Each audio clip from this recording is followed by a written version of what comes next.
Good afternoon, ladies and gentlemen. Good afternoon, world. Welcome to this very interesting interview. For the people who doesn't know who am I, my name is Giovanni Bergnoni. I'm a helicopter pilot for the Puerto Rico State Police.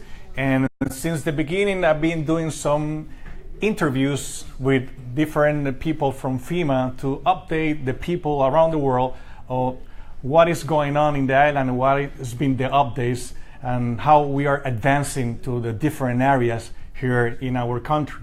But today we have a special guest, and actually we are transmitting through their own fan page, and we're talking about the U.S. Army Corps of Engineers. And besides me, I have John Lloyd, Task Force Power Restoration Commander. Is that right? Thanks, Giovanni. Welcome to Puerto Rico. Thanks. It's an honor to have you here.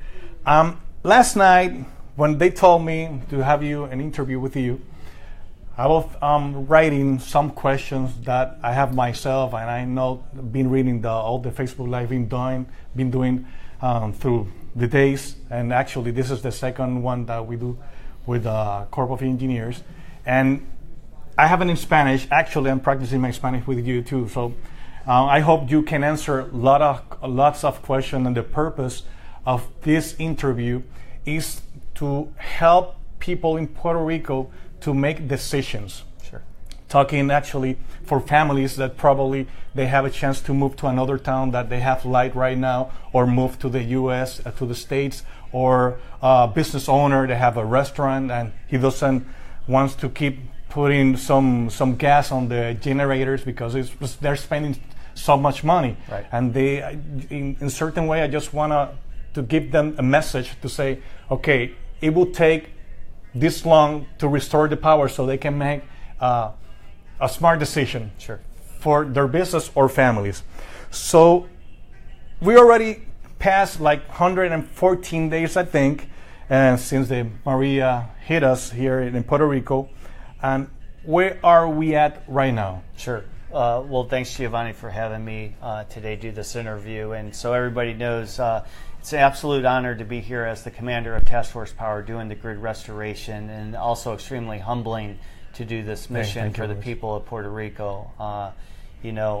What I want to tell you is the damage that Irma and then Maria did to the island of Puerto Rico was significant. 80%, we estimate, of the grid was damaged in some way, either initially with Irma and then with Maria as they passed through. Yeah. And so what you had when Maria came through is you had significant damage down in the southeast of the island, move through the center, and then move out through the north, and it damaged or destroyed a lot of the transmission system and distribution system on the island, while also a lot of the power generation was affected as well. And as you may or may not know, a lot of the power generation of Puerto Rico is in the southern part of the island and gets transmitted to the northern, more populated areas. So taking out those large transmission systems definitely did a lot of damage and has been a significant challenge in the restoration We have, I think, I read we have 4 main centrals here in Puerto Rico who give power to the island. Am I right? A total of 6 overall. Okay. Majority again down in the south. But even before the storm, a lot of the infrastructure, as far as the grid, is very old, very aged infrastructure. I heard 1920. Yeah, I mean, you've got a lot of generation on the average of 44 years old comparatively. Wow. In other places where it's 18. And so one of our first focus areas was really getting some stability to the grid. And one of the first things we did up in Palo Seco at that power plant is bring in 2 25-megawatt generators to offer stability. Palo Seco is very old, built in the 60s, was damaged before the storm structurally, and some of it offline. So that was a major focus right up in. If we talk about percentage, how many towns will have light right now in Puerto Rico? Have power? Yeah. So one of the things, a couple things, when you look at percentages, initially one of the metrics we looked at was how much load was on the system. So how many lights were being turned on, how much energy usage was going on. And we did that because PREPA was unable to, because their system was affected by the storm, actually count customers. Okay. Industry standard for utility companies is the metric of being able to count clients, how many meters are on power. But because we haven't been able to do that until recently, we measured load. Recently, we'd be able to get that outage management system up and start looking at how many clients are on the system. Right now, our estimate is that over 900,000 clients are energized, so right above 60%, and that's out good. of a pre-storm of about 1.473 million clients before the storm happened. But question, most of the people that has power right now, that LIDO, that power is coming from Palo Seco or the different centrals, or they're coming from portable generators that FEMA posts in different areas? Yeah, that's a great question. So a couple things. That the percentage I just gave you is strictly off the grid. So how much is restored of the grid? On top of that, like you mentioned, much more people. Right. So the Corps of Engineers has also installed over 900 generators to critical public facilities, providing power generation. And frankly, that's the most temporary emergency power mission that the Corps of Engineers has ever done.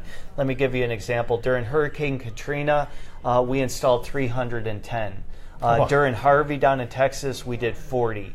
So here we've done over 900. The number continues to grow as we focus on critical public facilities. The other thing we've done too is install 5 microgrids on the island. First, we started on the small island of Culebra. That's a little off the map here. Does Vieques too, or not Vieques, Culebra? but we started at Culebra. We validated the ability to do a microgrid, and then we installed 4 more on the island, and some of those were in Manabo, Patia, very heavily hit areas of Puerto Rico where the storm had a direct impact. Yeah. And we've seen positive results with the microgrids where the potential up to almost 100,000 customers have been able to... This is the first time you tried with microgrids? Or? Not the first time, but it was the first time on Puerto Rico that we installed the microgrids. Right? And it's been great. I heard you talking about distribution, transmission, generation. I heard that word since the beginning of this hurricane. Sure. Every time I see it, the news, they're talking about we have 60%, or we're saying we're gonna have like 95% of energization, transmission, generation. I mean, distribution, transmission. Right. Can you define what each means? Let's just look at raw numbers first. With transmission on Puerto Rico, you have over 2,400 miles of just transmission lines. So 230 kV. 115 kV. And those are the one who comes from the towers? That's the one that actually comes from the power plants. Okay. So straight from the power plant and then across the island transmits energy. Distribution is what you typically see around your neighborhood. It gets stepped down from transmission down to distribution, poles, and then the service connection to your house all the way to there. So distribution, you have over 31,000 miles of just distribution line. 65% of transmission and distribution was either damaged or destroyed on Puerto Rico between Irma and Maria. So this is significant. And just as an example, some of these major transmission lines which have the large towers, and it's one of our biggest challenges we have on the island, heavily damaged lines, again, coming from the south to the north, where you have the majority of the towers down, a lot of the line on the ground affected, and the only way to get, and you're from here, and you're a pilot, I flew. So you've flown all over I think some people don't understand how rugged the terrain is and how mountainous and jungle that this terrain is. The only way to get into some of these remote locations is by helicopter. That's right. Sling loading equipment in, sling loading the material in, and in some cases having actually crews working under the helicopter to install. And it takes a while to do. It takes a while to do that. How many How many houses that can impact a tower? I'm not sure. I mean, how many residents goes would be out affected? Like a whole town, or? Sure. I mean, it could be whole towns. San Juan, for example. San Juan produces about 65% of the load for all of the island. And you see, when you look at this map, how much transmission line is actually coming from the south up to the north. And along the line, were a lot of transmissions down or damaged? Both. damaged or destroyed. And one of the other things with the lines too that's important to know is even line that was maybe looks intact, still hanging, not on the ground. Okay. When you go to energize that, we find faults in the line that it had some damage as well. So this has been very challenging part of the mission. Yeah, we're talking about towers. Let's talk about poles. Sure. Since the beginning, when I read we need 86,000 poles, I got like in shock. Right. And after a couple of months after that, 2 months after the hurricane, they said we need 56,000 poles. Right, And yesterday I heard 36,000 poles. What is the real number? Yeah, so I think How right many now, poles do we need to I think we restore have about these? 40,000 poles on order. We've received about 14,000 of the poles. I think the reason why you see the numbers is just initially we did a high-level assessment of the entire island and just kind of said, okay, this is what the initial estimate. As you get more detailed estimates about transmission and distribution, you're able to reduce the pole number down. You don't see necessarily as much damage, but we're looking at 40,000 poles that has to be brought to the island, manufactured in most cases. Some of that is being manufactured here on Puerto Rico. A lot of the concrete poles were made here in Puerto Rico, but most of those poles are being manufactured on the mainland, brought to port, put on a barge, and then transported over here, and it takes time to do that when you're talking about that amount of poles. And besides poles, what else? Well, and millions, we're lack of what? Millions of other components as well. One of the things we saw, and the number one challenge here in Puerto Rico has been material. That has been the biggest challenge. And part of the reason we see that is a couple things. One, the magnitude of the amount of storms during this past hurricane season. You had Harvey hit Texas.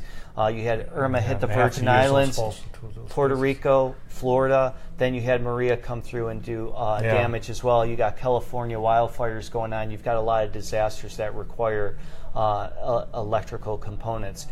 The other thing, too, that's unique to Puerto Rico is because it is significantly older infrastructure of the grid, is a lot of things are specific to Puerto Rico. They have a special conductor wire here, Puerto Rico special, they call it. It's only used in Puerto Rico. Yeah, it's like using video cassette and exactly. So MP3 players or whatever. A lot of that was damaged. I think the magnitude of about 1.7 million miles of this Puerto Rican special conductor has had to be ordered. That has to be manufactured on the mainland and brought here. I was just down at the Port of Ponce the other day where I looked at large reels of this conductor wire, the size of a Volkswagen Bug. Maybe a little bit bigger than that. I looked at the manufacture date, and it's manufactured on 6 December is when it was actually made and then sent to the port. There's a lot of other very specific components to the Puerto Rico electrical grid that has to be manufactured because it's not on the shelf type stuff. Okay. But one of the things we're doing everything we can to procure and acquire that material as quickly as possible. That is the why it's being so slow, the process to restore the power. Materialistic. Absolutely. That's our largest challenge with this. Okay. For many reasons. And also manpower is that another reason that it's been so slow. I've been seeing so many companies coming into to Puerto Rico. How many people, if you know? Right now, so on a daily basis, we have about 3,500 linesmen that work on the system. And those are from different places. One, the contractors that work for the Corps of Engineers, PREPA, of course, their employees who've done a magnificent job working on the system since the storm happened. PREPA has its own contractors. And now there's also an agreement with New York State that Puerto Rico has. They brought in Con Ed and NYPA to do some work. Wow. And now private utility companies are also coming to the island. We saw the first, I think, 140 linesmen out of Florida Power and Light show up this week, both their crews and equipment, and right away they're getting out. What we're going to see over the next couple weeks towards the end of the month is over 1,000 more linesmen from the private utilities come in, and then USACE is bringing in more capacity under our contracts as well. That brings me to another question.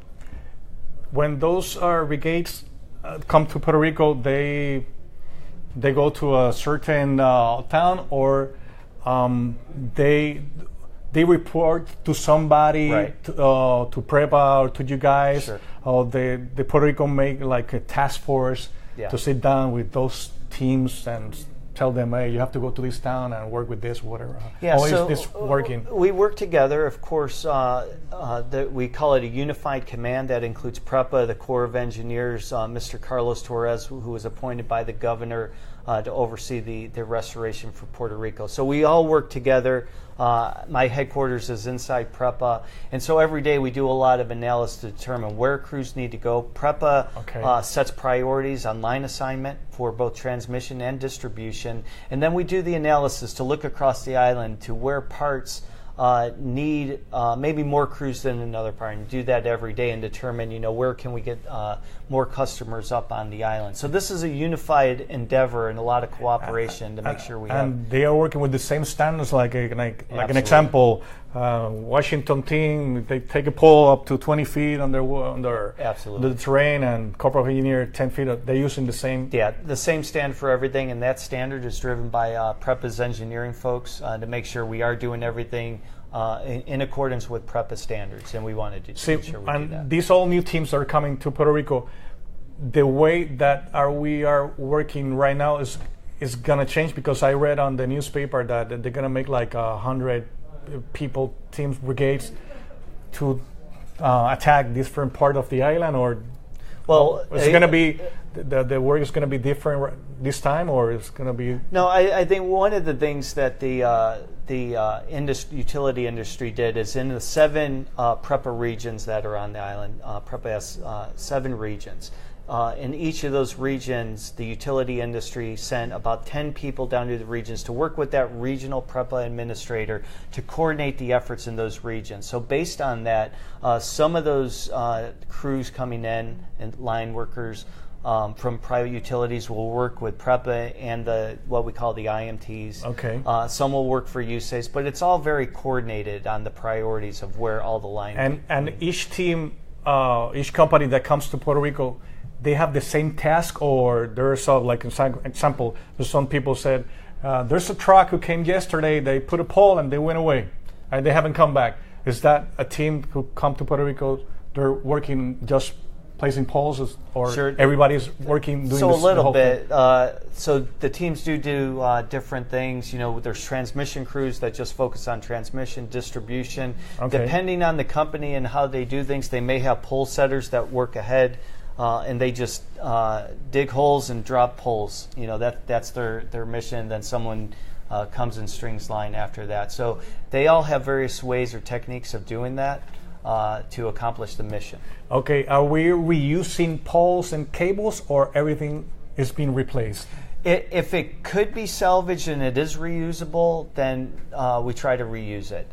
There's certainly a cost savings there. Where we can't, though, we put up new pole, new component, whatever we need to ensure that it's done safely and it's done to code. That's an important thing to know. We want everything, first and foremost, done safely. We want to keep everybody safe.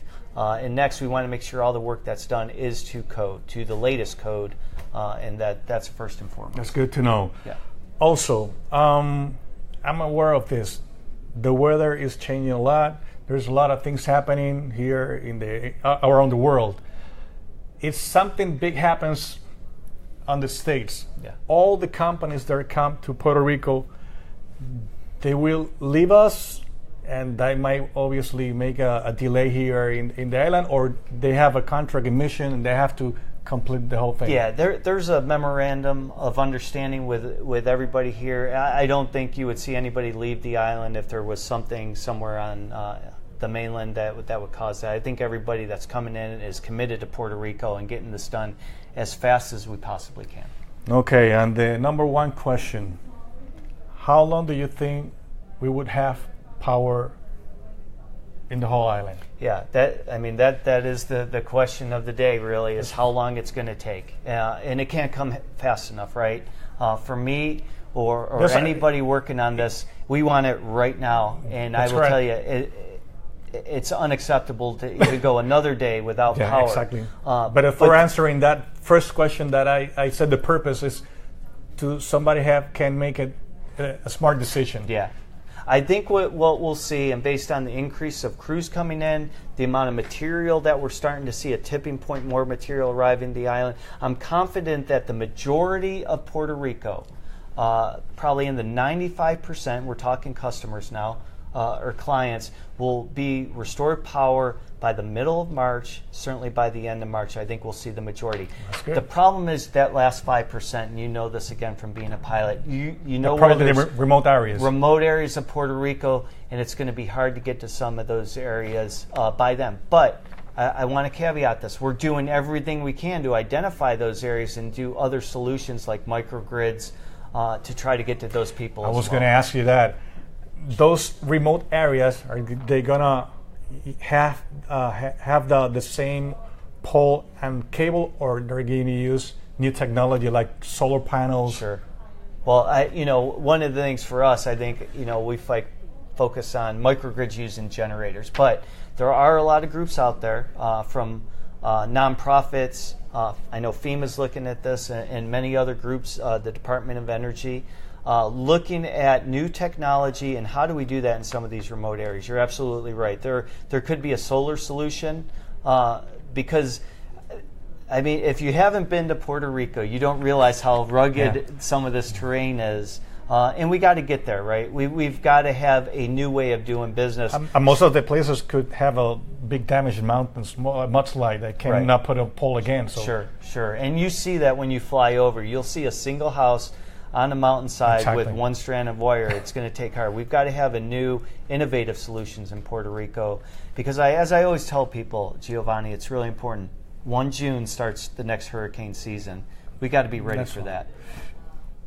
Answering and hearing that what you said right now, all the work what has been done in Puerto Rico is something is made for a response to have power right now, or is going to be the new infrastructure that we're supposed to have to encounter a new hurricane? Great question again. So under the mission assignment that we received from FEMA, the Corps of Engineers, and we serve as FEMA's engineer, under our mission assignment given to us and based on law, the Stafford Act, we are doing temporary repairs to the grid according to pre-storm conditions, and that's by law. But this is what I can tell you, is you're getting new poles in, you're getting new wire, new conductor, a lot of new components. And just by doing some of that work, I think it's going to bring more resiliency than what we had pre-storm. And I'm talking before Maria, before Irma as well. So there's still a long way to go with that, right? Right now, the most important thing is getting lights on for clients. People. How do we do that? Let's get everybody with power as soon as possible.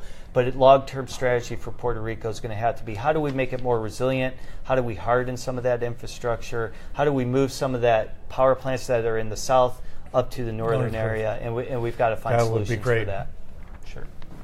Those Army Corps of Engineer or Prima, I don't know, do they have a phone number that, like example, there's a team that came through this area and they work with the power, and everybody has power, and it's like 5, 6, 10 houses that they don't have power, and the company say, oh, we restore everything, but they don't know that they have like 10 pockets is what you said. Sure. They don't have light.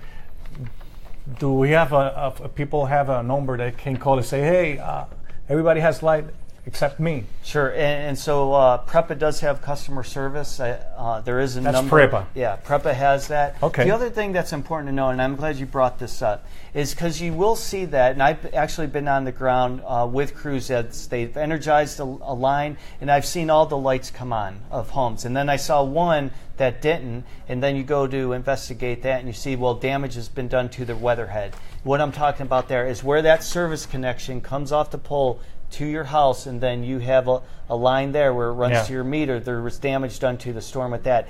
I can't tell you enough, Giovanni. It is extremely important for the people of Puerto Rico to get an electrician, look and ensure your weatherhead is not damaged. So when the crews come down and they energize the line, you're ready to receive power. This is critical. It's very important. Yeah, so you have to double check that. If you probably don't, you are the only one who doesn't have light, you should call an electrician? Absolutely. Call an electrician. Make sure your weatherhead is not damaged. And then if there's still issues with that, use the number. Call Preppa's customer service so they can see what's going on. If somebody has a pole on their pool or a pole on top of his car, on top of his house, is there? Do you guys give priority to these houses? Or there's a phone that you can call? Well, again, I would use customer service line, but let me just touch on that too. Safety is first and foremost. Anytime you see a down line, assume that it is energized and hot. And we certainly don't want anybody putting themselves in danger, touching a hot line where they could possibly be electrocuted. So always assume that all lines on the ground are hot. And we've recently, I think actually we had a horse hit a line and it actually killed a horse. So we got to be extremely careful with down lines, down poles, and all that. So if you see that, stay away from it. Call Preppa's customer service line, and they can come out and also be aware of the kids running bicycles on the streets. I see a lot of cables still on the ground. And I have a question here. Somebody wrote saying, who sets the priorities? Who decides who sets the word? Yeah, so Preppa does that. And again, we do that in a unified command setting. Preppa sets the priorities. They know the system better than anybody else. It's their system. So we meet generally, we look at transmission priorities, we look at distribution priorities, and then once we have those priorities, those go out to the crews and they work on that. One of the highest priorities, though, are critical public facilities, hospitals, PRASA facilities that treat water or distribute water, dialysis centers, things like that. Important. High priority critical public facilities get the highest priority. Vieques has power already, or they're using micro? Well, so Vieques had some issues where we couldn't get a microgrid on Vieques because a lot of the distribution on Vieques. But right now we have a crew, a subcontractor to USACE is actually out there doing the distribution work. Repairs had to happen to the generator on Vieques Island as well, and some substation repairs as well. So all that's being done, and hopefully we'll see lights on out in Vieques hopefully in the next 2 to 3 weeks. So I have the Preppa customer service number. You can write it down, share it, important. Also, we're going to write it down after this interview. 787-521-3434. Again, 787-521-3434. Well, Colonel, anything else you want to add and talk directly to the camera? Sure. Well, really, to the people of Puerto Rico, we can't get the lights on for you fast enough. It is absolutely the number one priority of the U.S. Army Corps of Engineers to do this. And we're going to do it right. We're going to do it safely.